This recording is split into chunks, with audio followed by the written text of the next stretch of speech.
Ok. Je vais essayer de partager l'écran pour vous montrer le diaporama. La conférence de d'ACSI est terminée.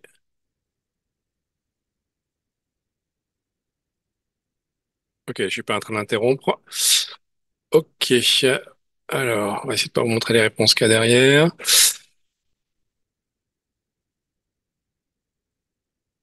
Est-ce que vous voyez mon écran? On va essayer de cacher mes diapos. Il n'y a pas de raison. Et mes mails. Bien, vous aurez peut-être la réponse. Est-ce que vous voyez là l'intitulé de la première question?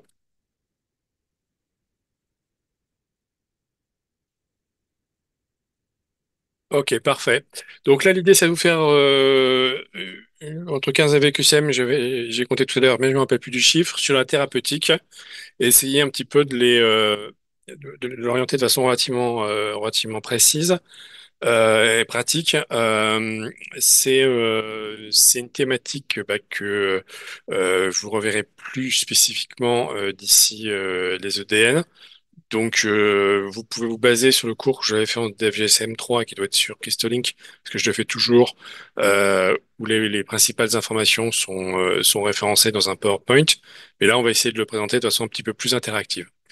Donc, on est sur un homme de 55 ans qui se présente à votre consultation. Ce patient n'a pas d'autre antécédent qu'un traumatisme suite à un accident dans la voie publique. Il y a une vingtaine d'années, sans séquelles. Quand on vous introduit ça dans un QCM, ça veut juste dire qu'on essaie de le rendre un peu vivant et que, on vous met en situation à quelqu'un qui n'a pas aucun antécédent, mais qu'a priori, ça va pas interférer avec votre dossier.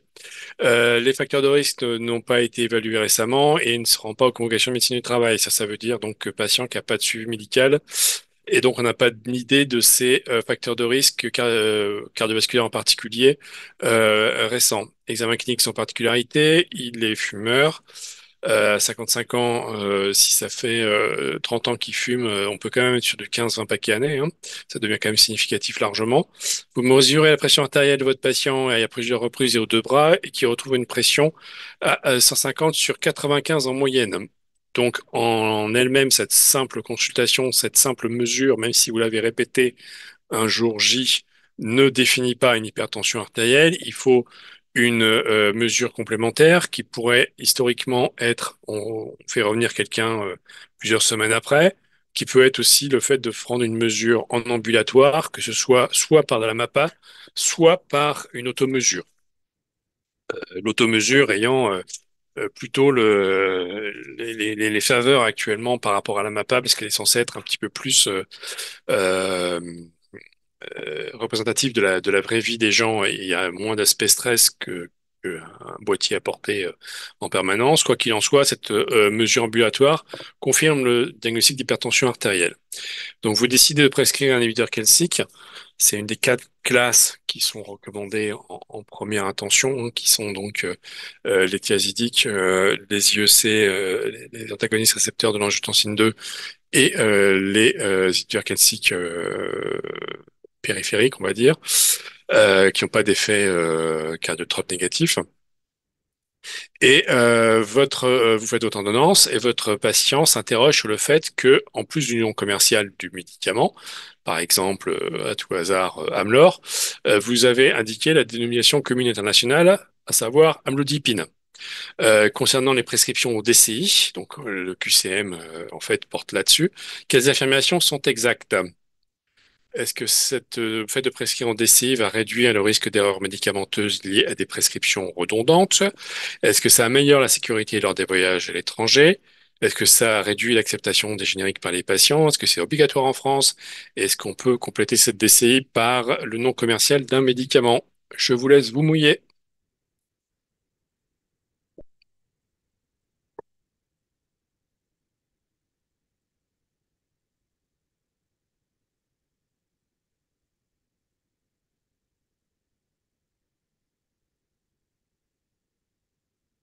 Alors, bon, j'ai pas mal de bonnes réponses, donc c'est bien. Ah, j'ai pas de E sur la dernière, donc on va voir ensemble ce qu'il en est. Donc, effectivement, ABDE, je les reprends rapidement. Euh, Pourquoi est-ce que le fait de prescrire avec un nom générique, ça peut éventuellement réduire le risque de prescription redondante? Ben, il y a un certain nombre de patients qui vont aller voir plusieurs médecins.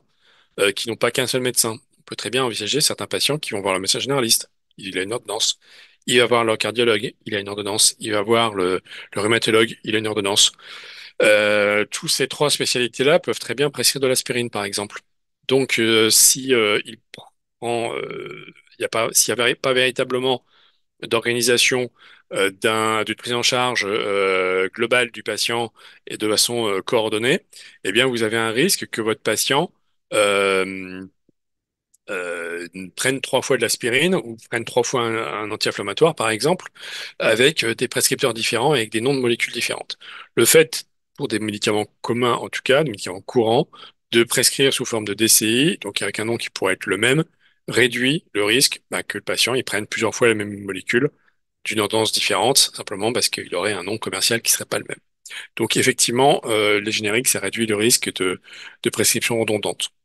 Deuxièmement, les noms de médicaments, c'est des choses qui sont décidées par des commerciaux, par des gens de la communication, hein, pas du tout par des éléments scientifiques, au vu de comment le nom d'un médicament va être perçu dans la langue du pays concerné. Ce qui veut dire que allez sur Internet, hein, sur des sites au Canada, vous allez voir les médicaments que vous connaissez bien, et bien les noms que vous retrouverez sur les sites du Canada, alors que c'est francophone, n'ont absolument rien à voir avec les noms français. Donc, si vous arrivez avec une ordonnance aux urgences, même en Allemagne, ou en Angleterre, pour vous être cassé la cheville, en disant voilà mon traitement de référence, eh bien votre ordonnance ne va pas vraiment vous aider, ou alors il va falloir que le médecin concerné aille sur Internet et essaie de comprendre à chaque fois lui-même exactement ce que veut dire les choses. Voilà, on me donne comme exemple le Doliprane qui s'appelle du Panadol au Canada, ce que je n'avais pas comme notion, merci.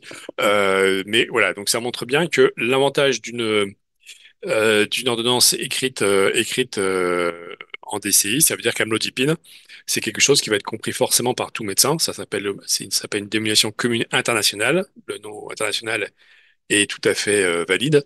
Donc ça veut dire clairement que si vous prescrivez avec une DCI, vous serez compris à l'étranger, alors que c'est pas le cas pour un nom commercial.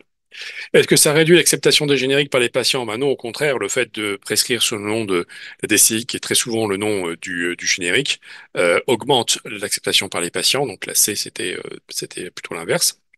Est-ce que c'est obligatoire en France? Oui, et depuis 2015, si je dis pas de bêtises. Donc ça fait vraiment longtemps. Le, la loi était très longue à appliquer, elle ne l'est pas complètement, hein. Euh, je vous avouerai que lorsque je fais une ordonnance pour moi-même, euh, j'ai des vieux réflexes et que je vais marquer Augmentin et pas amoxicilline et acide clavulanique. Et ça passe à la pharmacie. Donc, mais normalement, légalement, ça fait maintenant quasiment 9 ans que ça a été rendu obligatoire. Il y a eu un gros retard au démarrage de, toute façon, de l'application de cette mesure par le fait que tous les logiciels de prescription, en particulier des médecins libéraux, n'ont pas été mis à jour du tout rapidement, ce qui fait qu'il y a eu un délai important entre le moment où la loi est passée en pratique et le moment où effectivement les gens commençaient à prescrire en DCI. Le fait d'avoir une nouvelle génération comme vous, ça aide des gens qui n'ont pas 30 ans d'expérience de prescrire avec des noms et de revenir à des noms DCI, ça facilite les choses. Cela dit, sur votre ordonnance, vous n'êtes pas obligé de faire apparaître que le nom de la DCI. Vous pouvez très bien y associer un nom de marque. Je vais prendre là l'exemple du clopidogrel. Le clopidogrel, je peux très bien écrire sur l'ordonnance clopidogrel, point. Je peux écrire clopidogrel Plavix, sous-entendant en pharmacien que j'aimerais bien qu'il lui donne du Plavix, mais il n'a pas du tout d'obligation de le faire.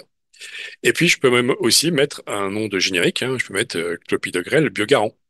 Vous pouvez compléter le nom de générique de la boîte que vous aimeriez bien voir délivrer.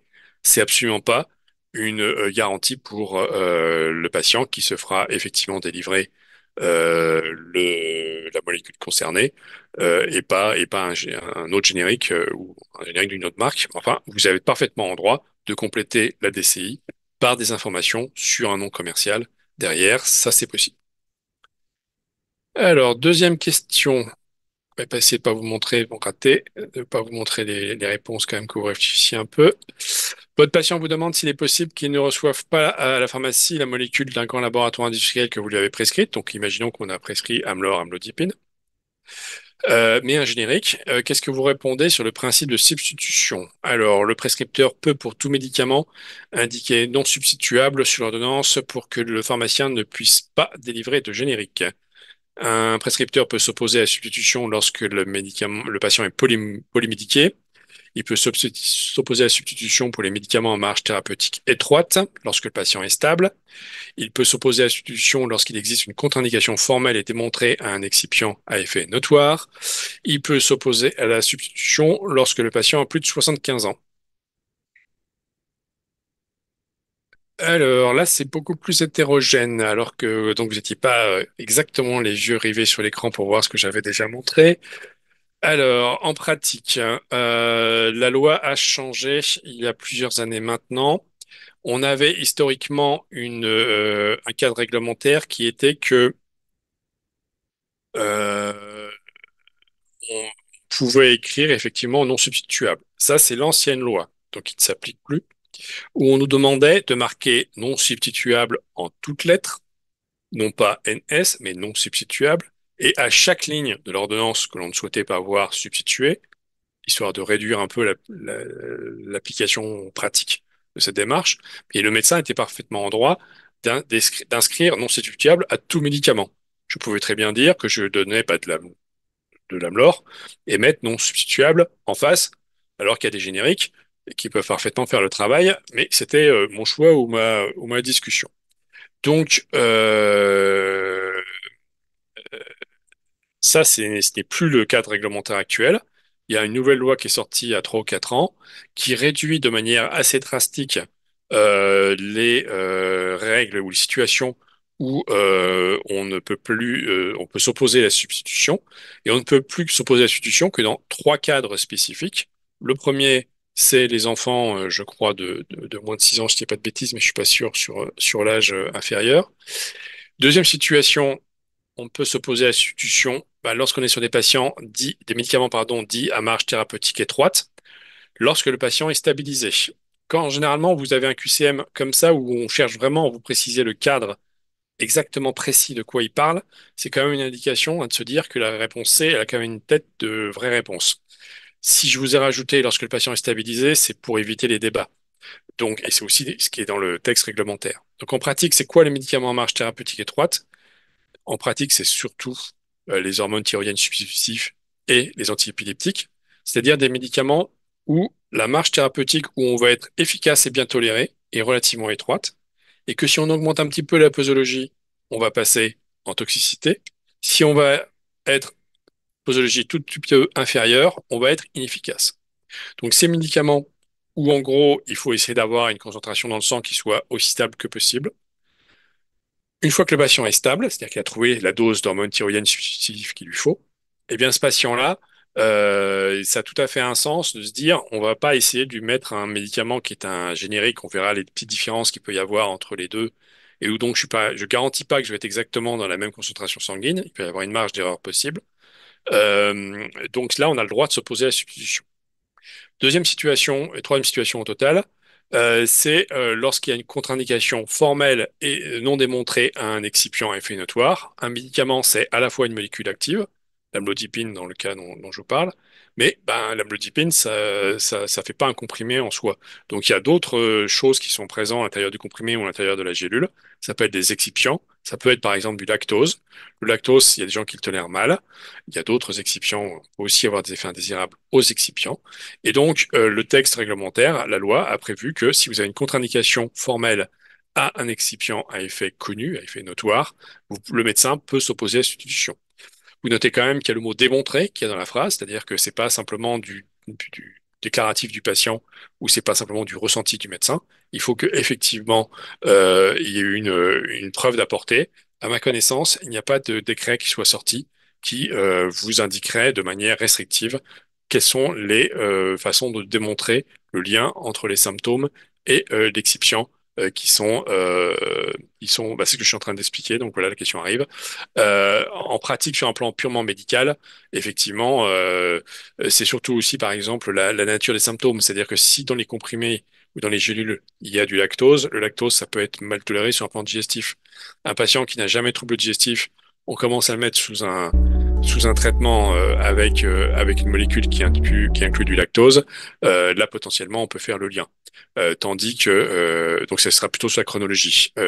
Si on n'est pas sur une réaction de type immunologique, on ne va pas avoir de preuves de manière formelle. Les autres éléments que je vous présentais, qui auraient eu un sens, hein, le fait d'être polymédiqué, le fait d'avoir plus de 75 ans, aurait pu être très bien être de réelles raisons de s'opposer à la substitution. Quelque part, c'est pour un patient âgé, voir changer la boîte d'aspect tous les mois, c'est un risque d'erreur potentielle, mais ce n'a pas été retenu par la loi. Donc, c'est pas évidemment dans les QCM, dans les bonnes réponses. Les bonnes réponses étaient C et D. On passe à la troisième question. Donc après plusieurs mois, le contrôle de l'hypertension reste insuffisant. Vous décidez d'augmenter son traitement en associant un IEC aux inhibiteurs classiques que prenait le patient, et ce sous la forme d'une association fixe. C'est-à-dire que dans le même comprimé ou la même gélule, il va prendre à la fois, il prend un cas comprimé au cul de cette gélule, et là-dedans, il y a un IEC et un inhibiteur calcique. Le lendemain, le patient vous revient vous revoir, parce qu'il a été voir pour cette association sur Internet ce qu'il en était. Et il s'est rendu compte que l'association que vous lui avez prescrit a une SMR 5, donc le niveau le plus bas. Et il se demande si le traitement que vous lui avez prescrit est bien efficace. Quelles affirmations sont exactes? Je vous laisse les lire.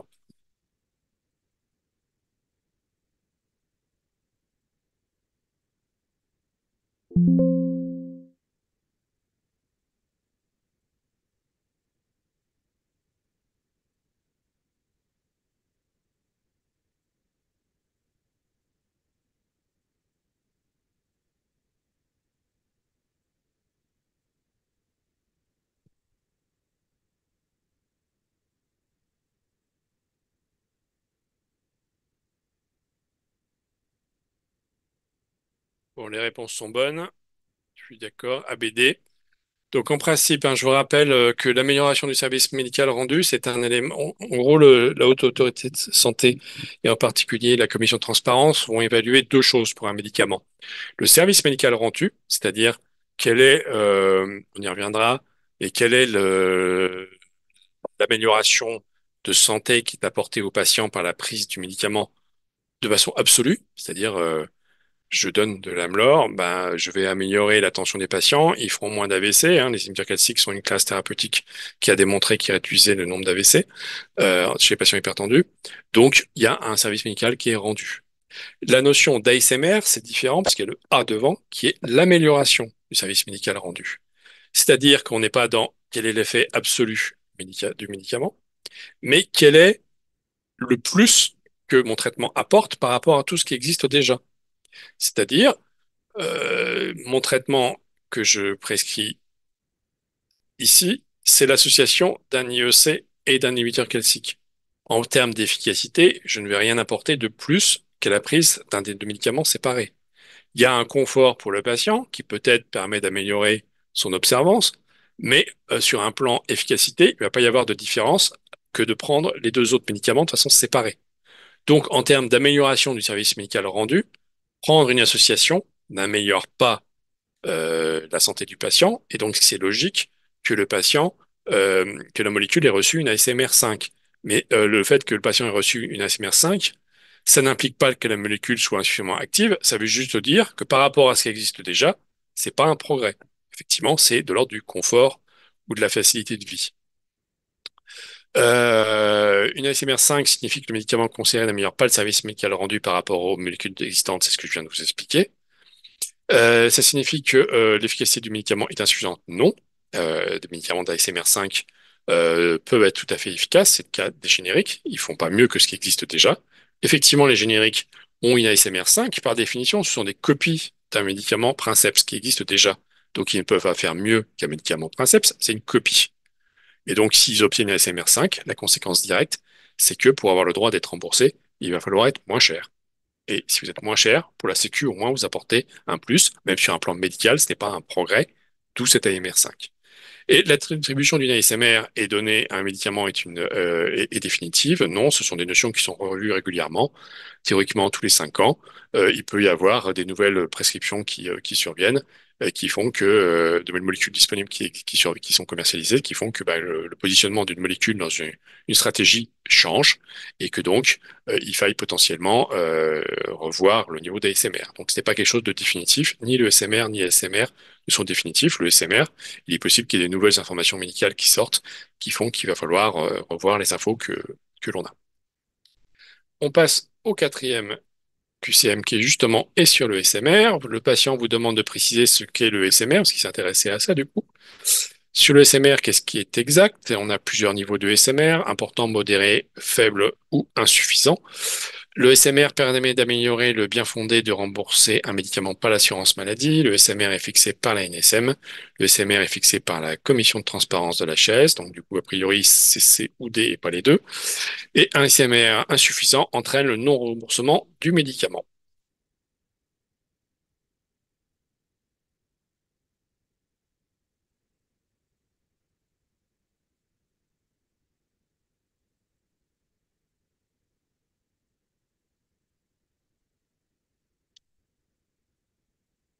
Alors, vous êtes sur un petit mixte où globalement on est pas mal, mais il y en a certains qui m'en oublient un à chaque fois.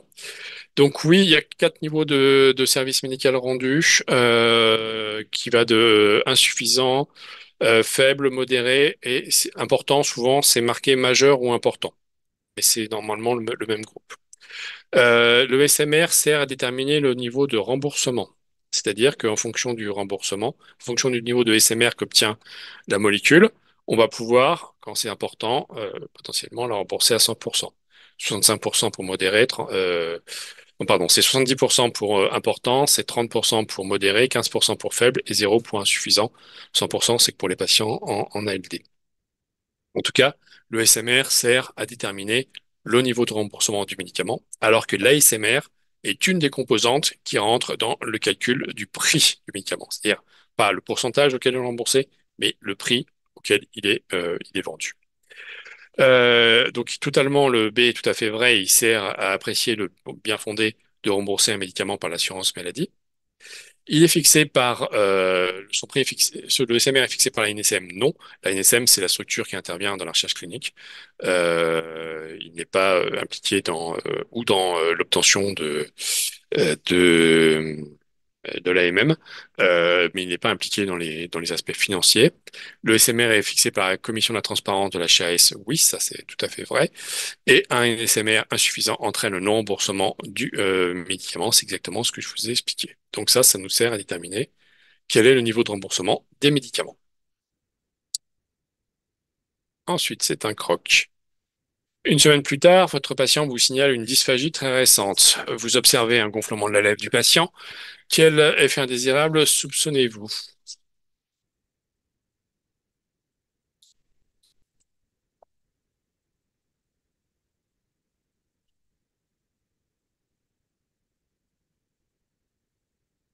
Le niveau de remboursement dépend bah, du SMR, hein, c'est-à-dire de est-ce que le médicament apporte un service médical, rend un service médical. Donc c'est le SMR qui détermine le niveau où les patients sont remboursés. Allergie, je prends pas. Œdème de Queen, je prends pas.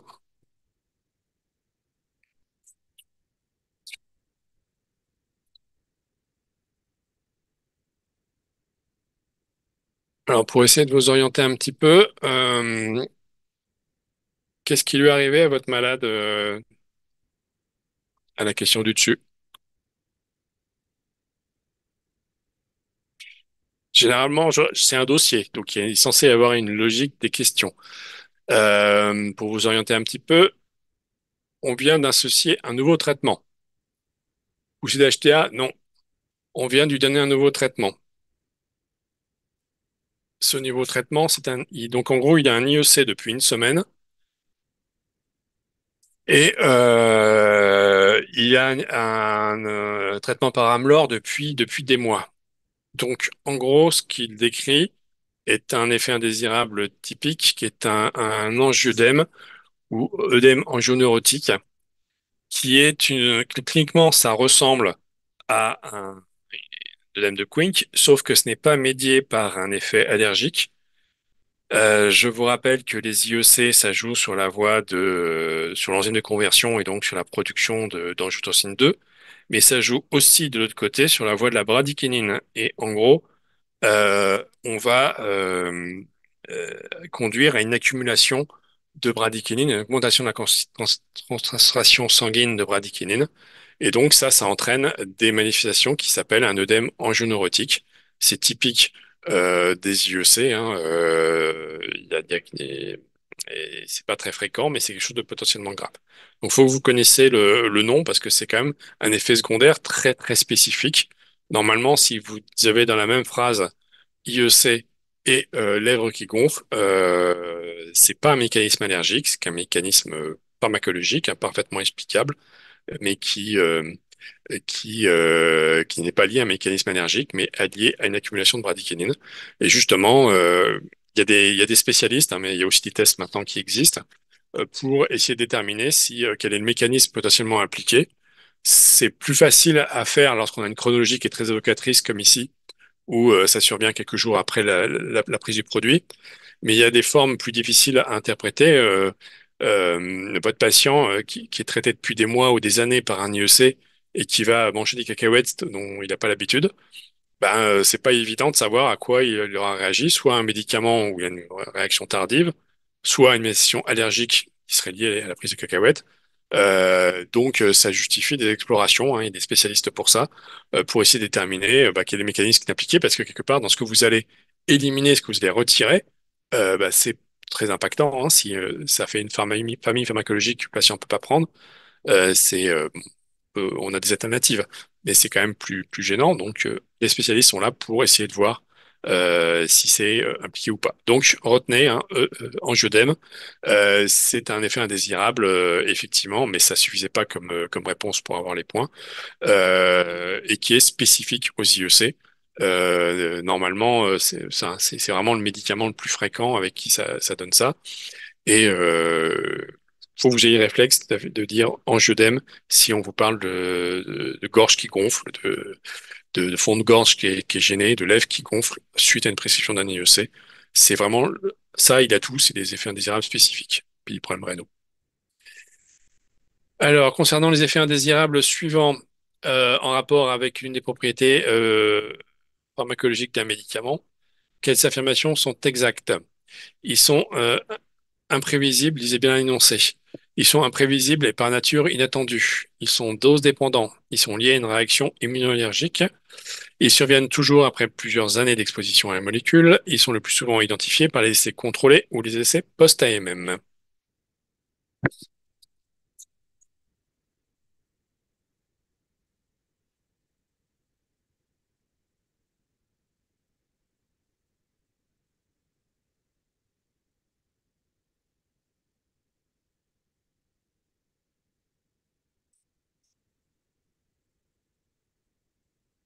Ok, globalement, vous tournez toujours.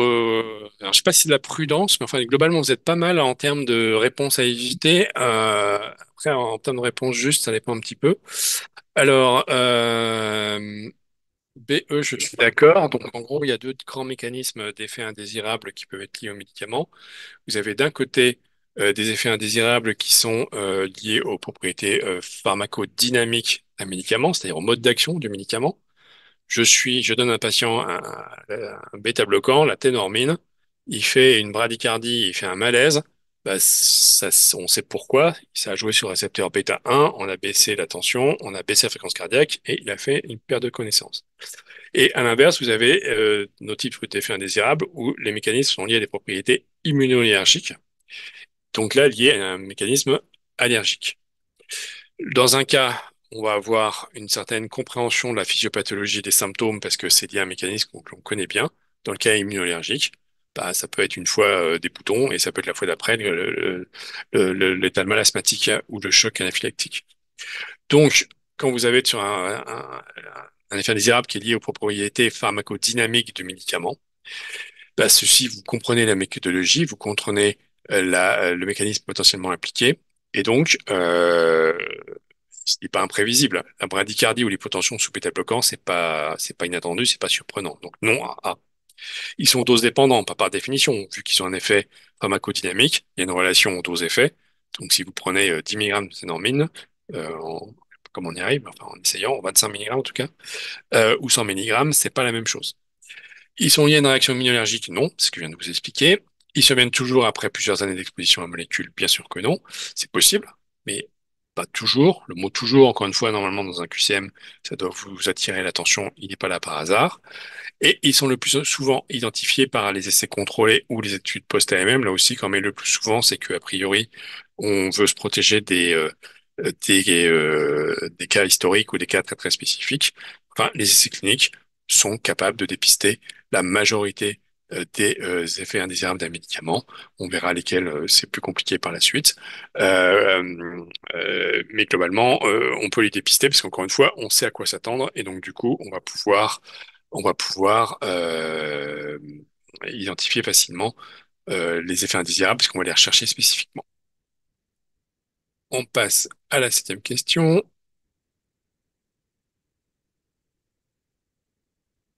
Décidément, j'aime pas le suspense. Vous décidez de déclarer un effet indésirable au Centre régional de pharmacovigilance. Sur quelle base les spécialistes de pharmacovigilance vont-ils déterminer le lien entre les symptômes et la molécule impliquée? Alors, vu que la réponse est un petit peu long à chaque fois, je vous laisse lire.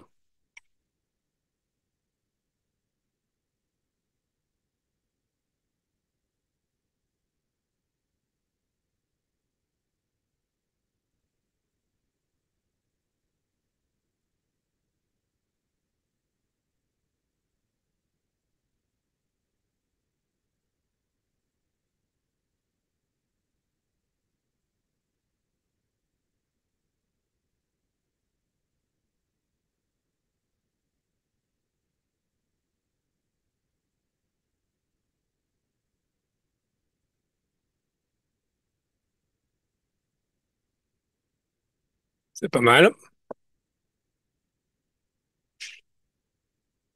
Alors, globalement, lorsque vous transmettez au centre de pharmacovigilance un compte-rendu avec la déclaration d'un effet indésirable, le centre de pharmacovigilance, il va se baser sur deux types d'informations pour essayer de déterminer s'il y a un lien entre ce que vous décrivez et la molécule, ce qui peut avoir des conséquences derrière, parce que effectivement, si on pense qu'il y a un lien, on va l'inscrire dans une base nationale, et il y a aussi une base européenne qui existe pour bah, que justement l'information diffuse. Donc en gros, on va voir deux choses qui vont être retenues. La notion de qu'est-ce que l'on connaît des effets indésirables potentiels du médicament. Ils ne vont pas regarder que le Vidal, ils vont aussi regarder les bases de pharmacovigilance qui existent au niveau français et européen. Et ça s'appelle l'imputabilité extrinsèque. Extrinsèque, c'est-à-dire en dehors du patient. C'est-à-dire qu'on va rechercher s'il y a des cas similaires dans la littérature, s'il y a des cas similaires dans les bases de données. Et puis, à l'inverse, on va s'intéresser à l'histoire du patient. Ça, c'est ce qu'on appelle l'imputabilité intrinsèque, c'est-à-dire que par rapport au patient lui-même, on va regarder deux choses. Un, est-ce que les symptômes qu'il a manifestés sont des symptômes qui peuvent être expliqués facilement ou rattachés facilement au mécanisme pharmacodynamique du médicament. Il a fait un malaise sous bêta-bloquant et il est tombé, il était tout pâle et il avait probablement 8 de tension. Ça s'explique assez bien sur un plan physiopathologique. Ça, c'est, mais ça rentre donc dans l'imputabilité intrinsèque. Donc, ce que je vous disais ici, un lien pharmacologique possible existe. Oui, ça existe, sauf que c'est l'imputabilité intrinsèque qui définit ça. Donc il y aurait eu le mot intrinsèque ici, la réponse B était vraie, mais il y a le mot extrinsèque, donc ça marche pas. Et le second élément, c'est les éléments de chronologie, c'est-à-dire que un médicament qui peut très bien donner des effets indésirables très tardivement, je vous ai donné un exemple tout à l'heure avec les IEC, qui peuvent donner un angioedème soit très rapidement, soit très tardivement. Mais dans certains cas, la chronologie est quand même évocatrice. Imaginez que vous donnez un antibiotique au patient le lundi. Le lundi soir, il est tout rouge, il n'a jamais fait de sa vie, il n'a jamais pris l'antibiotique. La chronologie est évocatrice. Second élément de chronologie, c'est qu'est-ce qui se passe à l'arrêt du traitement. Généralement, le patient, qui peut être suspicieux par rapport aux médicaments de manière générale, va avoir tendance à arrêter le traitement dès qu'il se passe quelque chose qui n'est pas habituel, qui dans certains cas est une bonne chose, qui dans d'autres cas peut être plus compliqué. Si le patient vient vous voir et vous dit j'ai arrêté le traitement le lundi soir et le mardi midi, tout est revenu à la normale, donc vous avez l'effet on, j'ai introduit le traitement, j'ai l'effet indésirable. Vous avez l'effet off, c'est j'arrête le traitement, j'arrête l'effet indésirable. C'est très évocateur sur un plan chronologique. Il y a une troisième possibilité que vous ne devez pas prescrire en tant que médecin, que vous ne devez pas recommander en tant que médecin, mais que les patients vont faire parfois spontanément, qui est la notion de réintroduction. C'est-à-dire que vous pouvez vous dire, votre patient peut venir vous dire, et puis bah, finalement, comme ça allait mieux, j'ai repris le traitement, et là, les effets indésirables sont réapparus. Donc là, vous avez vraiment les trois phases, et là, vous avez une grosse garantie que l'effet indésirable soit lié au médicament. Mais c'est pas conseillé de le demander ou de le recommander au patient pour être sûr, reprenez le traitement. Parce que si c'est un mécanisme immunologique, un effet indésirable peut être très modeste la première fois, simple réaction cutanée, et la deuxième fois, ce sera un Dravet syndrome ou ce sera un choc anaphylactique. Donc, vous pouvez avoir un degré de gravité complètement différent qui va survenir. Donc, on ne fait pas de tentative de réintroduction à titre expérimental. C'est possible que l'histoire de la maladie, l'histoire de votre patient, il l'ait fait spontanément et que dans le cas, vous devez en retirer l'information. Et puis, ce que je vous disais, hein, la régression des symptômes à l'arrêt de la molécule est suggestive d'une imputabilité liée de l'effet indésirable à la molécule en cause. Donc, le E était exact également. Donc, les bonnes réponses étaient A, C, D, E. On les avait pour certains. Ok, ensuite, votre patient s'étonne qu'un tel effet indésirable ait pu survenir pour une molécule dont l'AMM a été validée après plusieurs essais de phase 3. Quelles affirmations sont exactes sur, en gros, donc le lien entre effet indésirable et est-ce qu'on dépiste leurs effets de phase 3? Est-ce que le fait d'avoir obtenu une AMM pour une molécule, est-ce que ça ne signifie pas qu'elle entraîne aucun, est-ce que aucun effet indésirable chez les patients, mais juste qu'elle a un rapport bénéfice-risque qui a été jugé favorable? Est-ce que l'objectif d'essai clinique de phase 3 est uniquement d'évaluer son efficacité et que vous évaluerez la tolérance dans une essai de phase 4? Est-ce que l'essai clinique, même de grande taille et bien mené, peuvent ne pas permettre d'identifier les effets indésirables rares? Est-ce que les effets cliniques, même de grande taille et bien menés, peuvent ne pas permettre d'identifier des effets indésirables survenant tardivement?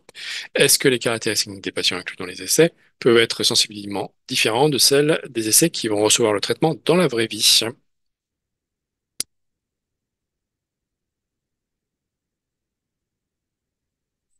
Ok, alors c'est pas mal. Il y en a un qui a été oublié au passage, alors on va aller vite sur le départ. Clairement, un médicament qui n'a pas d'effet indésirable, chez aucun malade, qui ne peut jamais avoir d'effet indésirable, ça s'appelle un placebo. Tout médicament a des effets indésirables potentiels. Donc A est juste.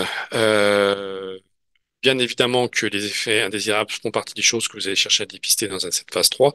Donc le B est totalement faux. Un essai clinique, c'est pas une garantie à 100%. Vous avez une étude qui a été faite sur déjà de grandes tailles dans le domaine cardiovasculaire, par exemple, c'est 5000 malades, 7000, 8000 malades. Ça, c'est des grosses des études. Ce qui veut dire que si vous avez un effet indésirable qui va survenir chez un cas sur 1 million, vous êtes à peu près sûr de ne pas l'avoir vu. Donc, par définition, vous ne pouvez pas tout dépister dans un effet indésirable. C'est pour ça qu'on continue les études après leur commercialisation. Et deuxième chose, votre essai clinique, il va durer 2 ans, 3 ans peut-être. Un effet indésirable qui va survenir au bout de 10 ans, vous ne le verrez pas. Faites un essai clinique sur les corticoïdes. Je suis pas sûr que vous vous rendrez compte pendant un essai d'une durée raisonnable que l'ostéoporose peut être une complication. Donc, vous ne vous rendrez compte que de ce qui est relativement fréquent et de ce qui survient relativement rapidement. C'est déjà bien identifié. Et donc, les essais cliniques doivent être, et c'est quelqu'un qui fait des essais cliniques tout le temps, toute la journée qui vous le dit, ne peuvent être qu'une première évaluation de la tolérance à un médicament qui doit être complétée par d'autres stratégies. Et puis, est-ce que les caractéristiques des patients inclus dans les essais cliniques peuvent être sensiblement différentes de celles des patients qui vont recevoir le traitement après sa commercialisation? Ça, vous ne l'avez pas tous mis. Or, c'est totalement vrai. On sait que les patients qui sont inclus dans les essais cliniques sont des patients qui sont moins comorbides, plus jeunes que les patients de la population générale. Je vous donnerai un exemple type, c'est les bêta-bloquants comme traitement de l'insuffisance cardiaque. Les 3 premières études pour les 3 premières molécules qui ont obtenu l'AMM pour le traitement de l'insuffisance cardiaque ont été faits chez des patients qui, en moyenne d'âge, avaient 60 ans. Donc, insuffisance cardiaque à 60 ans. Au même moment, il y a des cohortes qui ont été analysées de patients dans la vraie vie, des patients insuffisants cardiaques et les patients euh, euh, en moyenne d'âge, insuffisants cardiaques, qui avaient 75 ans au même moment.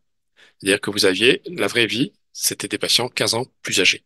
Donc, vous pouvez très bien avoir des choses qui vont être moins bien tolérées chez les patients âgés potentiellement. Et donc, c'est ça, toute la difficulté de ces cliniques qui est de savoir comment est-ce que vous allez pouvoir extrapoler vos constatations que vous avez fait chez un groupe de patients qui est relativement homogène et pas trop comorbide, comment vous pouvez l'extrapoler à la population plus générale. C'est pas volontairement qu'on inclut des patients qui sont moins atteints que les patients de la vraie vie. C'est simplement du pragmatisme. Imaginez que lundi matin, on vous dit, bah, t'as 1 heure et demie pour essayer d'inclure un patient dans une étude, dans un domaine donné. Vous avez trois patients potentiellement en tête que vous allez pouvoir aller voir. Il y en a un qui a 75 ans, qui est insuffisant rénal, qui est dialysé et qui a une fonction hépatique aussi altérée. Le deuxième, euh, il habite à 200 km de Mondor et il n'a pas de voiture et ça va être difficile pour lui de revenir. Et le troisième, c'est quelqu'un qui est ingénieur et qui habite à 500 mètres de Mondor et qui n'a pas de pathologie associée. Donc, il a une connaissance scientifique, donc probablement qu'il va facilement comprendre ce que vous allez expliquer sur un plan médical, et il n'y a pas de contre-indication particulière. Si vous avez à choisir entre ces trois patients, c'est pas la volonté de mal conduire l'étude, c'est du simple pragmatisme et c'est de la simple praticité. Je pense que la très grande majorité des gens proposeront l'étude au troisième patient, ce qui veut dire que de coup, vous allez vous retrouver avec une population qui n'est pas exactement, ou même souvent, un peu significativement différent de la population générale. Pour info, il y a des études qui ont été faites hein, où on a comparé l'âge, la répartition homme-femme, les pathologies associées entre les patients qui étaient screenés dans les services et ceux qui étaient effectivement inclus. Et clairement, on arrive à une différence significative. Donc, sachez qu'il y a un problème de représentativité des patients inclus dans les essais et que on va avoir la nécessité on prend ce qu'on a comme données cliniques, mais il faut toujours extrapoler la population générale avec précaution. On continue et on passe au second dossier. Donc, vous effectuez un remplacement dans un cabinet médical pour la première fois. Un patient, monsieur A, se présente pour une visite de routine. Ce patient dit être porteur d'une insuffisance cardiaque. Évoluant progressivement depuis 2 ans, il est traité par un IEC, le ramipril. Il est également traité par un anticoagulant, le rivaroxaban au long cours, qui est un inhibiteur du facteur 10A, en raison d'un accident de FA paroxystique. L'examen est sans particularité. Il y a un petit souffle mitral, ce qui n'est pas surprenant chez un patient insuffisant cardiaque. Ce patient vous indique que son cardiologue a introduit depuis quelques jours un traitement bêta-bloquant par bisoprolol, en plus des IEC qu'il prenait déjà. Votre patient a regardé la boîte des médicaments et il vous dit qu'il a constaté qu'il est noté la mention suivante sur la boîte de bisoprolol qui a été délivrée, prescription initiale réservée aux spécialistes en cardiologie et en médecine interne. Il s'interroge sur les conséquences de cette mention. Donc, qu'est-ce que cette notion de prescription initiale réservée implique? Est-ce que ça veut dire que la prescription initiale de ces médicaments est réservée aux médecins spécialistes en cardiologie et en médecine interne? Est-ce que le traitement peut être, après la première prescription, être renouvelé par des médecins d'une autre spécialité? Est-ce que la prescription initiale de ces médicaments doit obligatoirement être effectuée par un établissement de santé public ou privé ou dans un groupe de coopération sanitaire? Est-ce que ces médicaments sont remboursés uniquement s'ils sont prescrits sur une ordonnance spécifique? Et est-ce que certains de ces médicaments peuvent être également se voir attribuer la mention médicalement soumis à une surveillance particulière pendant le traitement?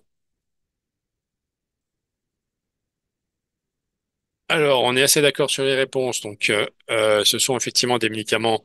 Ça, c'est les différents cadres de limitation de la prescription. On va les voir tous. C'est pour ça que je vous les avais un peu listés, les différentes options. La définition d'un médicament à prescription réservée à un spécialiste, c'est exactement ça. Hein. Donc, c'est le A. Pour les bêta-bloquants, il faut savoir que vous avez un effet bénéfique au long cours de la mise sous bêta-bloquant des patients en cardiaque. On peut quand même observer un effet hémodynamique aigu qui est une baisse de tension, une baisse de fréquence cardiaque. Donc, on peut avoir des effets indésirables dans les quelques heures, quelques jours après l'introduction des traitements. Donc, c'est pour ça qu'on a demandé historiquement des précautions sur l'introduction du traitement, hein. Ça a été le cas dès qu'on a vu apparaître cette classe-là dans l'assistance cardiaque vers les années 2000. Par contre, une fois que les patients sont traités, qui sont stables, le renouvellement peut effectivement être fait par un médecin d'une autre spécialité, y compris les spécialistes de médecine générale. Est-ce que la prescription faite dans un hôpital? Non, ça, ce sont des prescriptions hospitalières ou prescriptions initiales hospitalières, mais là, c'est faux. Est-ce qu'ils sont remboursés uniquement s'ils sont prescrits sur une ordonnance spécifique? Ce sont les médicaments d'exception, ou les médicaments très chers. Donc ça, c'est pas le cas. Et le, est-ce que certains médicaments peuvent également se voir attribuer la mention de médicaments soumis à une surveillance particulière pendant le traitement? Donc ça, c'est une mention qui est différente, qui peut être associée à la prescription réservée à certains spécialistes. Donc oui, ils peuvent combiner les mentions. Par contre, il n'y a pas de lien entre les deux. C'est juste avoir deux mentions spécifiques. Il y a besoin, c'est d'une connaissance particulière. Donc c'est le spécialiste qui va délivrer. Il y a besoin d'une surveillance particulière. Donc on va demander une surveillance pendant le traitement. On me demande s'il y a des fiches résumées pour les essais de phase 4 qui ajoutent les précisions des populations spécifiques. Non, ce qui compte, c'est le Vidal et donc la résumé des caractéristiques du produit. Ça revient à ça, mais le document texte légal, c'est les RCP. Donc ce que vous avez dans le recommandation des caractéristiques du produit, c'est ce que vous avez dans le Vidal, c'est ça qui compte. Ensuite, votre patient constate également qu'il y a un rectangle rouge sur votre boîte de votre molécule. Que signifie ce rectangle rouge? Que le médicament est inscrit sur la liste 1 des médicaments soumis à prescription médicale, qu'il s'agit d'un générique, d'un stupéfiant, d'une molécule à prescription initiale hospitalière ou d'une molécule dont la prescription est réservée à certaines spécialités. Vous avez tous bien vu, c'est un médicament de liste 1. Les médicaments de liste 2 ont un cadre rectangle vert. Pardon, c'est pas un carré, c'est un rectangle vert ou un liseré vert, on utilise les deux termes. Ensuite, le bisoprolol est inscrit sur la liste 1 des médicaments soumis à prescription médicale. Ça tombe bien, c'est homogène avec la question d'avant. Comment doit être rédigée l'ordonnance? Quelles sont les règles de délivrance pour ces médicaments de liste 1? Donc, seules les ordonnances de moins de 3 mois sont valables. Le renouvellement est interdit sauf mention expresse du nombre de renouvellements ou la durée totale de traitement. L'identification complète du médecin doit être indiquée. La durée de prescription ne peut jamais excéder 3 mois. La posologie doit être indiquée en toutes lettres.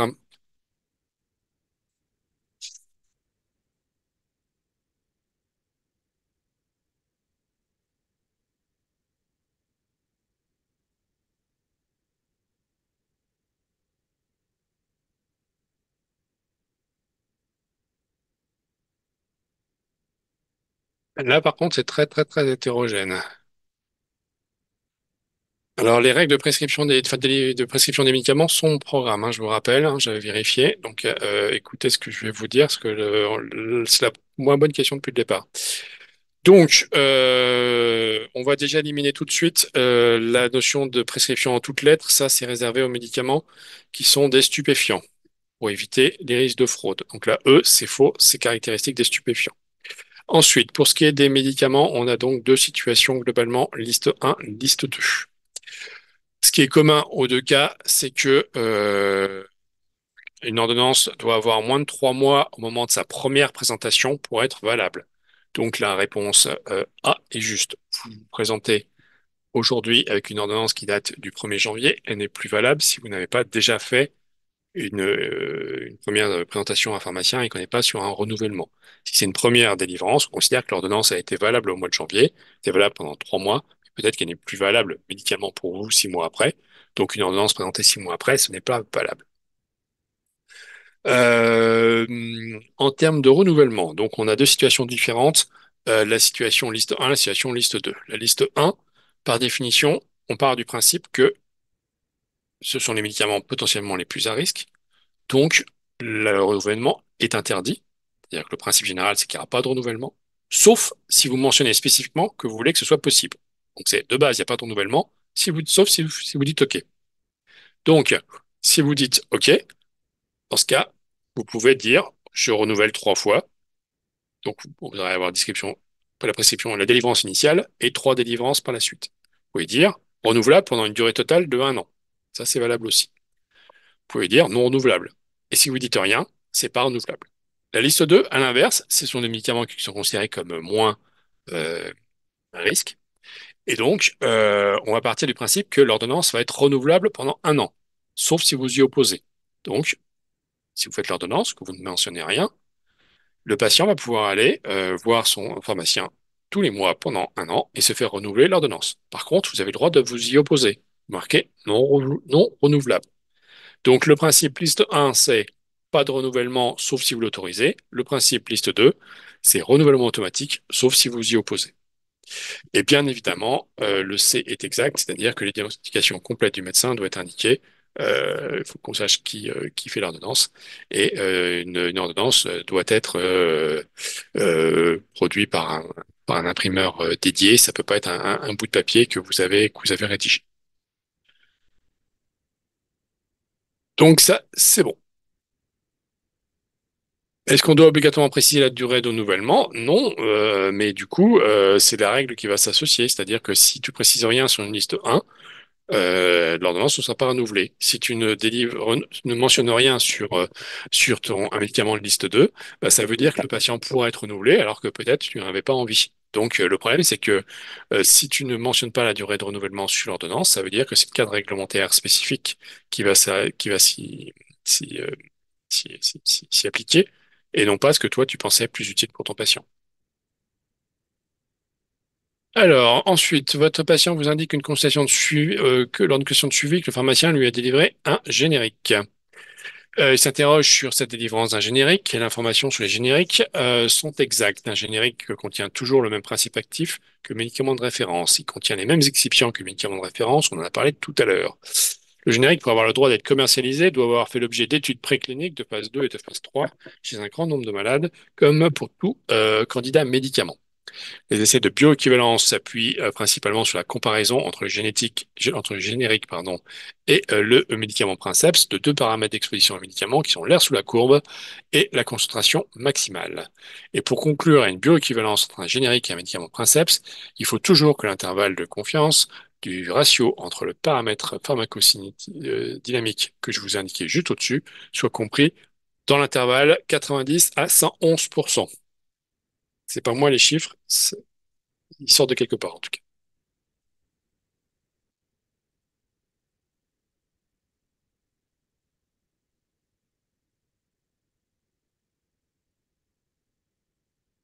Alors, c'est pas mal, mais toujours, hein, quand faites attention, les mots toujours, c'est qu'il y a un piège. Donc, on est d'accord qu'un générique, c'est le même principe actif, avec ou pas le même générique. En tout cas, c'est le même principe actif. Avec ou pas, pardon, le même excipient. Donc, les excipients, bah, c'est le mot toujours, hein, est-ce que toujours les mêmes excipients? Non, c'est possible que ce soit le même, mais il est possible que bah, le génériqueur, il doit vendre moins cher, je vous l'ai dit tout à l'heure, il a une SMR5, donc il est possible qu'il fasse des économies sur les excipients, et donc ce soit pas le même excipient potentiellement. Donc la B, c'est faux. Le générique, pour avoir le droit d'être commercialisé, doit avoir fait l'objet d'études précliniques de phase 2, de phase 3. Ça, on est reparti pour 10 ans de recherche clinique, hein. Donc non, le principe même de la notion d'un générique, c'est que on va non pas chercher à redémontrer l'efficacité du traitement sur les effets des patients ou leur mortalité potentielle, mais qu'on va simplement chercher à montrer qu'on va induire la même concentration dans le sang que chez les patients de référence. Donc on va prendre des volontaires.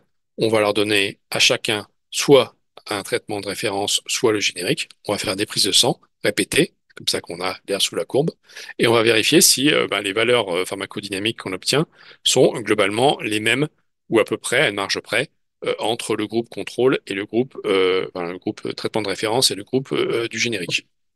Et donc, on accepte un intervalle. Cet intervalle qui inclut la barre d'erreur, euh, il est le plus souvent je crois que c'est 80 à 125%, si je dis pas de bêtises. Mais pour les médicaments à marge thérapeutique étroite dont je vous ai parlé tout à l'heure, c'est-à-dire les traitements, les hormones thyroïdiennes substitutives et les traitements antiépileptiques, on va demander une marge plus petite. Donc c'est parfois 90-111, mais c'est pas le plus fréquent. C'est parfois 90-111. Parfois, sinon, l'écart peut être plus important. Donc, ce qui veut dire globalement, hein, c'est que on ne cherche pas à avoir avec un générique exactement la même pharmacocinétique que le traitement de référence. Euh, euh, on va avoir potentiellement euh, une marge. Ce qui veut dire que si vous êtes sur un antihypertenseur, eh bien, vous pouvez avoir des petites fluctuations de concentration sanguine, voilà, qui sont pas majeures, mais qui peuvent exister, hein, et dont il faut tenir compte dans l'interprétation, en tout cas, de ce qui arrive chez votre patient. Si vous trouvez qu'il a pris 3 millimètres de mercure, déjà, ça ne veut pas dire grand-chose, et en plus, bah, sachez que il reçoit pas forcément exactement la même concentration de traitement que le mois précédent. On avance sur la question 5. Compte tenu de votre discussion avec votre patient, vous n'êtes pas certain que celui-ci soit convaincu de l'utilité du traitement. Vous interrogez sur la probable observance de ce traitement, enfin du patient vis-à-vis de ce traitement-là. Donc de façon générale, ce qui veut dire pas spécifiquement dans le cadre qu'on est en train de vous décrire, mais dans l'absolu, quels sont les paramètres qui sont à observer à une bonne observance d'un médicament? Est-ce qu'une molécule traitée pour une maladie asymptomatique veut dire qu'il y aura une bonne observance? Est-ce qu'un médicament qui nécessite 3-4 prises par jour, c'est un gage de bonne observance? Qu'une relation médecin-malade de qualité, c'est un gage de bonne observance? Les troubles cognitifs? Et est-ce qu'avoir 10 médicaments sur l'ordonnance, ça aide? C'est très bien. Donc en gros, hein, c'est sûr que si vous avez mal quelque part, si vous avez des symptômes tout le temps qui vous rappellent qu'il faut prendre des médicaments, ça va aider à le prendre par rapport à j'ai juste du cholestérol et j'ai pas de symptômes. Est-ce qu'un médicament pris 3-4 fois par jour, matin, midi, soir, couché, c'est pas souvent, mais ça existe et j'ai vu ça. Ça aide à prendre le traitement. Donc non. Je reviendrai à la question sur la bioéquivalence tout de suite. Une relation médecin-malade de qualité, c'est quand même ça la meilleure façon de savoir globalement ce qu'il en est. Est-ce qu'il y a des troubles cognitifs? Bah, ça n'aide pas l'observance loin de là, hein. Alors il y a des éléments pour aider, des piluliers, tout ce que vous voulez, de passer infirmier à domicile, mais ça, en tout cas, ça n'aide pas à avoir une bonne observance. Est-ce qu'un patient polymédiqué a plus de 10 médicaments prescrits sur l'ordonnance, ça aide? Ben non, parce que là, on sait même plus ce que prend la personne. Généralement, quand vous voyez quelqu'un arriver avec 15 comprimés, demandez-lui ce qu'il prend vraiment. S'il a confiance en vous, il vous le dira. Et généralement, il va vous dire, non, celui-là, je ne prends pas. Celui-là, je sais pas pourquoi c'est, je ne le prends pas non plus. Celui-là, il m'a donné une fois mal à la tête, je ne prends pas. Donc, ayez une bonne relation avec votre patient, vous aurez des informations importantes. On me demande s'il est possible d'accéder facilement à toutes les études sur les bioéquivalences. Sur les études non en elles-mêmes, généralement, elles ne sont pas publiées parce que ce n'est pas une plus-value scientifique, donc c'est une propriété du laboratoire. Par contre, tu as sur le site de l'HAS un répertoire des médicaments génériques. Donc, il y a un listing de tous les médicaments génériques qui sont décrits et donc qui donne des informations. Et tu n'as pas accès aux détails forcément de l'étude parce que elle est plus dans le process d'obtention du statut de générique que de la nouveauté scientifique. On continue. Monsieur B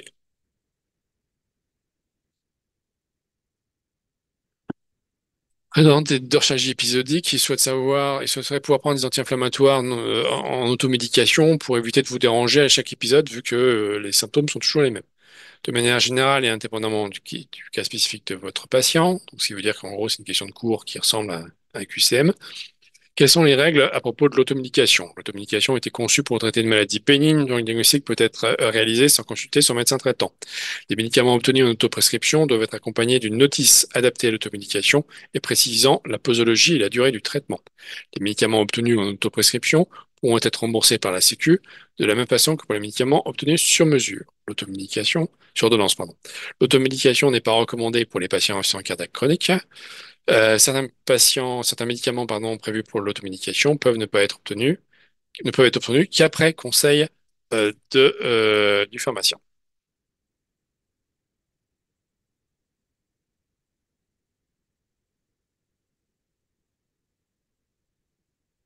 Autoprescription, automédication, oui, on considère que c'est équivalent.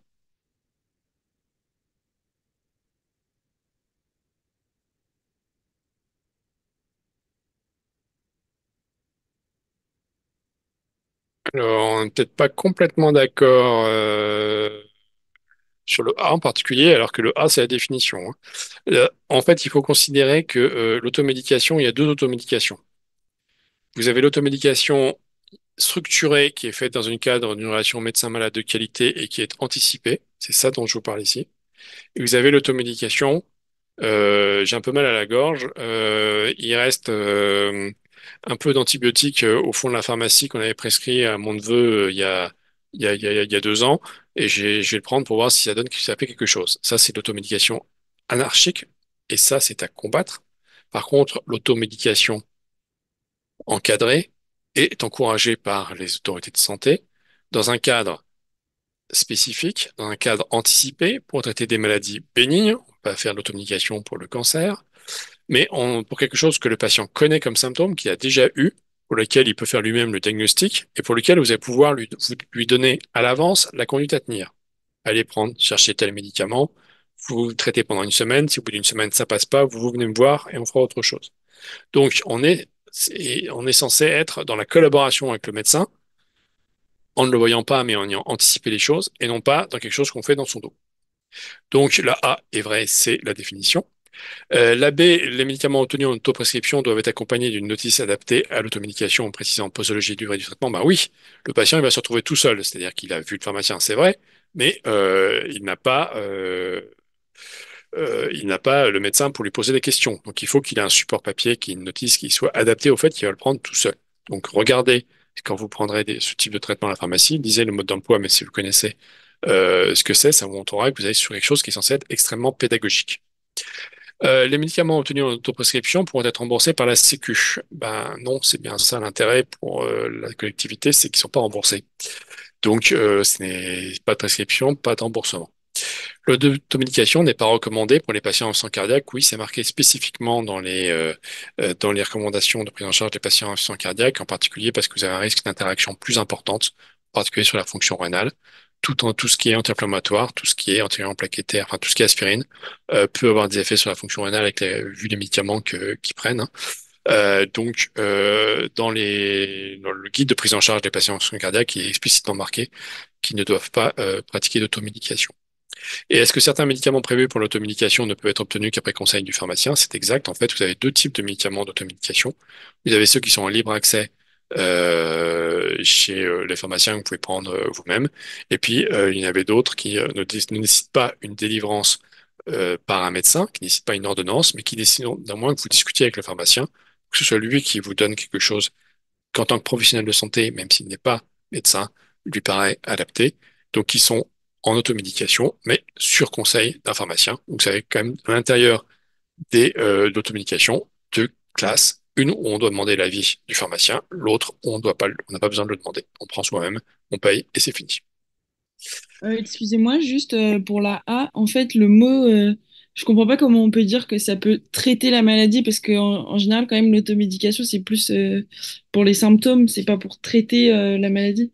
Alors, le fait de prendre un traitement ne signifie pas que tu es curatif. Tu as mal au dos, tu vas prendre un anti-inflammatoire, tu as reçu un traitement symptomatique, et pas un traitement curatif. Mais ça rentre dans le cadre du traitement, même s'il n'est pas curatif. J'ai pas à considérer quand j'ai fait le QCM le mot traitement comme étant je vais donner un traitement qui va résoudre la pathologie. On est d'accord qu'on est essentiellement sur des médicaments symptomatiques dans le cas de l'automédication, mais un traitement symptomatique est aussi un traitement. Il n'y avait Ok. pas de piège dans ma tête, hein. Mais donc ne surinterprétez pas, ça c'est toujours un risque avec les QCM. Ne surinterprétez pas trop l'intention du rédacteur en vous disant qu'est-ce qu'il a voulu me cacher ou quel piège il veut me faire tomber. Normalement, on est censé vous donner des questions qui ont l'intérêt pédagogique et l'intérêt en elles-mêmes. Pas vous. C'est pour ça que les formulations inversées, quelles sont les réponses fausses, ne se font plus, parce que ça, c'est considéré comme étant du piège et pas de la pédagogie. En l'occurrence, j'ai mis le mot traité. J'aurais très bien pu mettre le soulager si c'est ça qui t'aurait aidé pour la réponse. Il n'y avait pas de volonté de piège là-dedans. Mais encore une fois, un traitement, quand tu donnes un antihypertenseur à un patient hypertendu, Tu vas traiter non pas des symptômes cette fois-ci, tu vas normaliser une valeur, mais n'es pas curatif. Donc, donc les médicaments ne les limitent pas à quelque chose qui va résoudre la maladie. Malheureusement, avec les maladies chroniques, on serait assez déçu parce que quand même, une grande majorité ne sont pas des guérisons, sont simplement de la réduction du risque ou de la réduction des conséquences d'une maladie, mais on ne traite pas les gens. Donc, traitement ne veut pas dire résolution. Votre patient devient avec le temps très inquiet sur son pronostic et vous demande s'il est possible d'avoir accès à des médicaments plus innovants que ceux qu'il a. Il a entendu qu'il était possible d'avoir des médicaments qui étaient prescrits dans le cadre d'un dispositif d'accès précoce, mais cette notion de dispositif d'accès précoce ne lui est pas très familière. Quelles affirmations sont exactes? Le dispositif d'accès précoce peut concerner des molécules qui disposent déjà d'une AMM, mais dans une autre indication. Le dispositif d'accès précoce peut être attribué à des molécules qui ne disposent pas encore d'une AMM dans l'indication considérée, mais pour laquelle l'entreprise s'engage à déposer une demande. L'accès précoce est destiné à des molécules qui correspondent à des besoins thérapeutiques chez des patients qui n'ont pas d'alternative thérapeutique disponible. L'efficacité et la sécurité du médicament concerné doivent être fortement présumées au vu des données dont on dispose et au vu des essais thérapeutiques. Et le dispositif d'accès précoce concerne essentiellement des médicaments dits de confort. Et je vous lis tout de suite à vous montrer la réponse. Il y a une réponse supplémentaire que je n'avais pas mis dans ma liste, mais j'ai vérifié cet après-midi.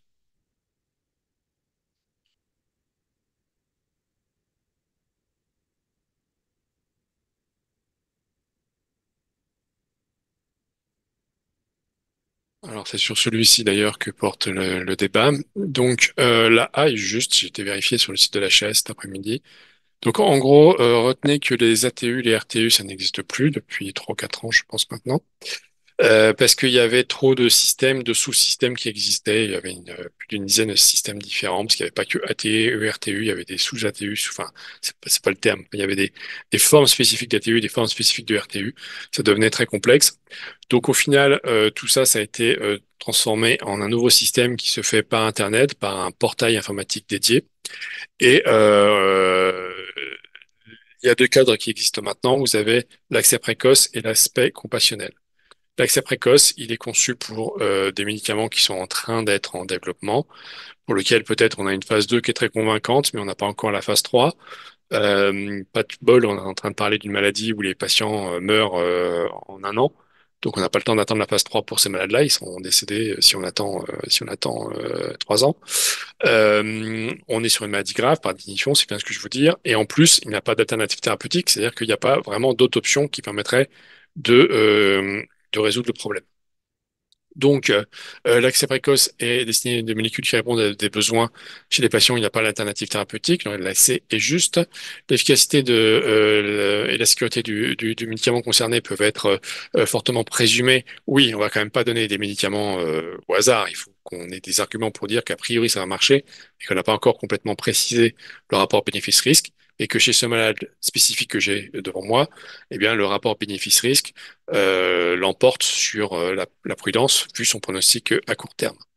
Est-ce que ça concerne essentiellement des médicaments de confort? Bien au contraire, ça concerne uniquement des patients qui ont un pronostic maladie grave et donc maladie grave et, euh, et pas du tout des médicaments de confort. Euh, on peut attribuer, et c'est même ça l'idée, ce dispositif d'expert précoce à des médicaments qui sont dans la filière d'obtenir un AMM et pour lequel le dossier n'a pas encore été déposé, ou alors où le dossier est en cours d'étude. C'est tout à fait l'idée, hein, ce qui permettra d'avoir accès de manière contrôlée au traitement un peu plus précocement. Et la A est exacte également, c'est-à-dire qu'un médicament peut très bien avoir une AMM dans une indication donnée, et on va lui donner un accès précoce dans une autre indication qui n'a rien à voir, parce qu'on se rend compte que le traitement est efficace dans deux maladies différentes. Et donc oui, je confirme que le système d'ATU et de RTU ont été remplacés, mais non pas que par accès précoce, il y a une seconde option qui est l'accès compassionnel, en particulier pour les médicaments qui n'ont pas vocation à être commercialisés un jour, où on est dans des cas un petit peu plus d'exception, de patients qui sont plutôt en fin de parcours. Donc il y a deux systèmes qui existent, accès précoce, accès compassionnel. Et donc au final, pardon, vous proposez à votre patient de proposer non pas un médicament d'accès précoce, parce qu'il n'y en avait pas, mais de participer à un essai clinique dont vous avez entendu parler et vous l'envoyez voir les personnes qui participent à l'essai, qui sont investigateurs de l'essai. Donc participer à un essai clinique qui permet d'évaluer un nouveau traitement de la science cardiaque en association au traitement habituel, probablement contre un placebo, hein, donc il n'est pas sûr de recevoir le traitement actif. Quel acte pouvez-vous réaliser avant la signature du consentement par le patient? Est-ce que je peux faire une écho? Est-ce que je peux faire une colonographie? Est-ce que je peux faire un bilan biologique? Est-ce que je peux remplir des questionnaires pour euh, évaluer la qualité de vie des patients entre les deux groupes? Ou est-ce que je ne peux rien faire avant la signature d'un consentement?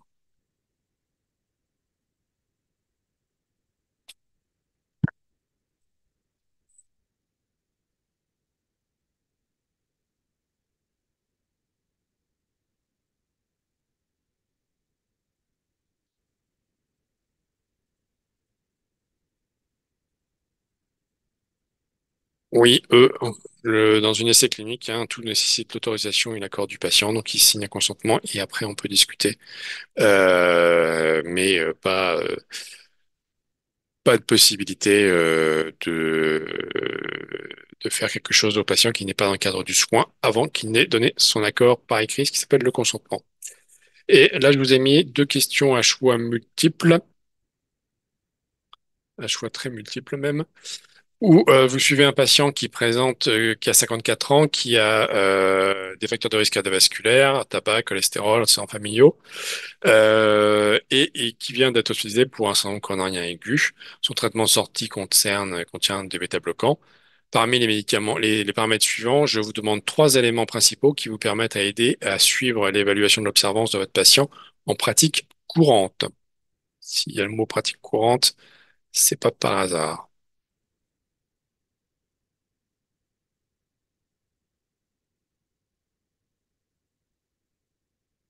Accès compassionnel, donc c'est des médicaments qui n'ont pas vocation à avoir une AMM dans le futur et où on va demander, organiser l'accès, mais ça ne deviendra jamais un médicament qui a une AMM. Donc on est sur des cas quand même beaucoup plus fin de vie que de l'accès précoce. Alors vous aimez beaucoup le 10 et le 12, par contre, c'est pas celui que j'ai retenu. Euh, il y a qu'un des deux. Ah, le 9. Rappelez-vous ce qu'on avait mis tout à l'heure comme réponse. Et il y a une des bonnes réponses qui n'a pas été citée du tout pour l'instant, en tout cas de mon point de vue.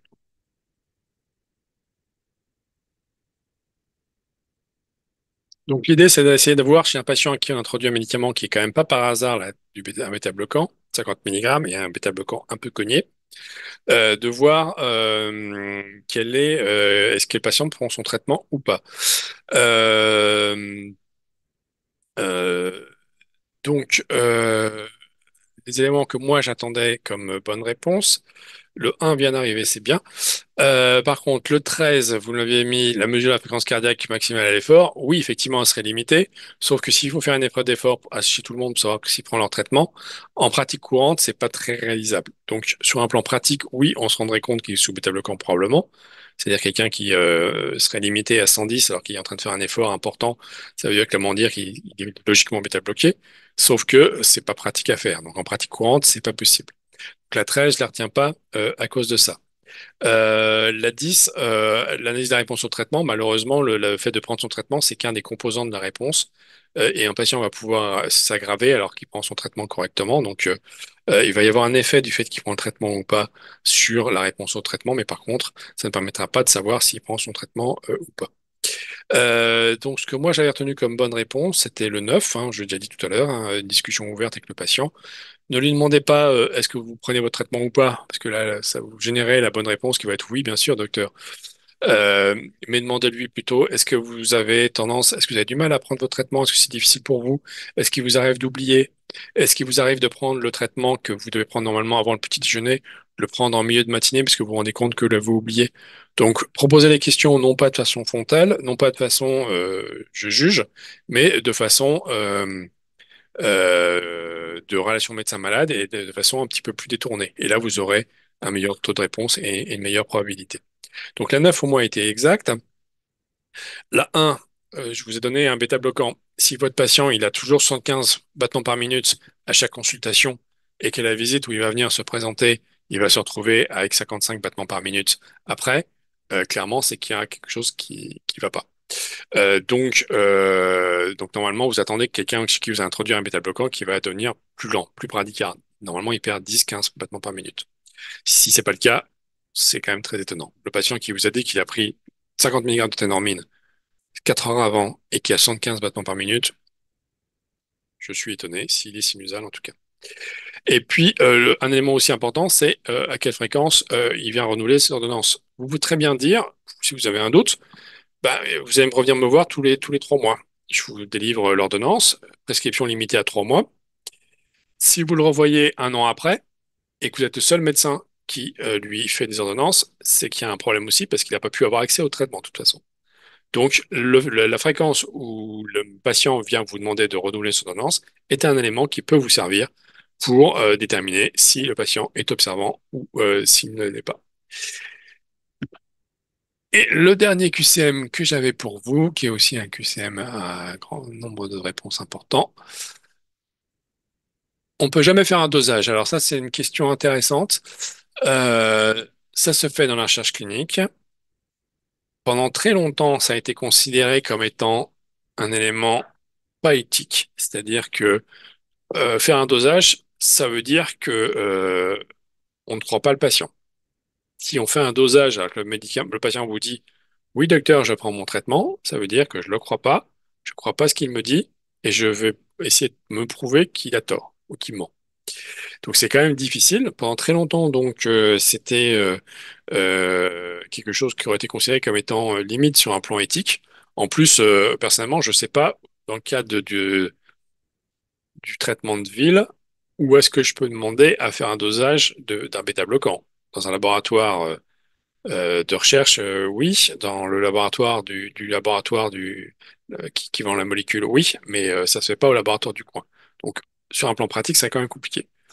Néanmoins, j'ai entendu que certains de mes collègues, pas spécialement au Mont d'Or, hein, mais au niveau français, il commence à y avoir une évolution sur cette notion de est-ce que c'est éthique ou pas. Et la vie est assez hétérogène. Et il commence à y avoir en tout cas des recherches qui sont menées pour voir si le fait de faire des dosages sanguins de la concentration de médicaments, pour certains cas, aurait un effet positif. Donc il y a clairement, c'est pas quelque chose qui se fait en pratique. Mais je veux quand même pas vous cacher qu'il y a un mouvement qui est peut-être un peu différent. Moi, personnellement, je suis un peu dubitatif sur la notion de vérifier contre ce que me dit un patient par une prise de sang. Est-ce que vous lui dites quoi? Que je fais une prise de sang pour voir s'il m'a dit la vérité? C'est quand même un petit peu compliqué. Et ne pas lui dire du tout ce que vous allez doser, ça, c'est encore plus compliqué. Donc voilà, donc personnellement, je suis pas forcément chaud, mais sachez que le discours dans la communauté médicale n'est plus aussi univoque qu'il n'a pu l'être à un moment donné. Et donc, ma dernière question, quelles sont les deux appellations caractérisant un médicament dont la prescription est réservée aux médecins de certaines spécialités et dont la prescription est conditionnée à la réalisation d'examens complémentaires spécifiques? On en a parlé tout à l'heure, donc normalement, vous allez avoir 100%.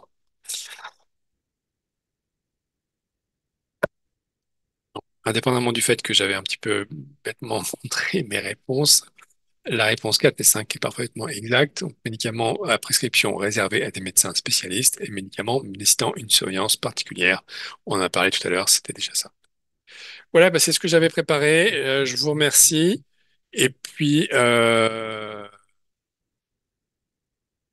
j'ai une grande question là, faut que je la décale pour bien voir. Alors, j'avais une question qui est plutôt d'ordre général pour les matières sur lesquelles on ne nous interroge pas au partiel, comme la thérapeutique.